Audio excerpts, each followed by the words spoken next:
ভারতের ট্রান্সশিপমেন্ট সুবিধা বাতিলে দেশের বাণিজ্যে কোনো প্রভাব পড়বে না বলে জানিয়েছেন বাণিজ্য উপদেষ্টা শেখ বশিরউদ্দিন।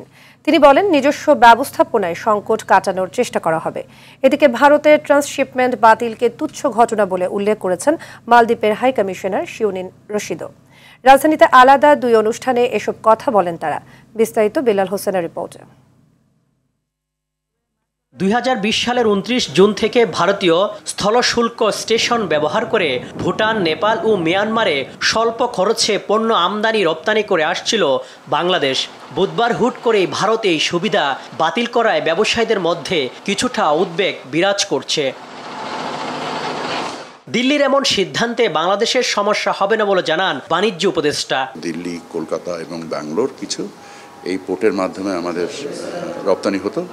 আমরা আশা করি যে এই ম্যাটেরিয়ালটা আমরা নিজেরাই ক্যারি করার সক্ষমতা বৃদ্ধির মাধ্যমে আমাদের এই সমস্যার অতি দ্রুত সমাধান করবেন।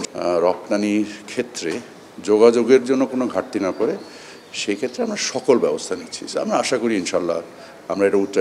যুক্তরাষ্ট্রের বাড়তি শুল্ক 3 মাস স্থগিত করায় নিজেদের সক্ষমতা বৃদ্ধির নানা পদক্ষেপ নেওয়া যাবে বলে মনে করেন উপদেষ্টা। আমরা আমাদের কর্ম সমষ্টিগুলো নিয়ে কাজ করছি এবং সেগুলো নিয়ে সম্ভবত যে সময় সম্ভব আমরা দ্রুত যুক্তরাষ্ট্রে নিজেরাও যাব এবং যে আমাদের অবস্থানগুলোকে তুলে ধরব। এদিকে বাংলাদেশ মালদ্বীপ দ্বিপাক্ষিক সম্পর্ক জোরদার আয়োজিত এক আলোচনা সভায় মালদ্বীপের হাই কমিশনার ভারতের ট্রান্সশিপমেন্ট বাতিলে আঞ্চলিক কোনো প্রভাব পড়বে না বলে মন্তব্য করেন। মালদ্বীপের ট্রান্সশিপমেন্ট শ্রীলঙ্কার সঙ্গে হয়ে থাকে। ভারতের ট্রান্সশিপমেন্ট সুবিধা প্রত্যাহারে আঞ্চলিক স্থিতিশীলতায় কোনো প্রভাব পড়বে না। এটা খুবই ছোট একটি বিষয়।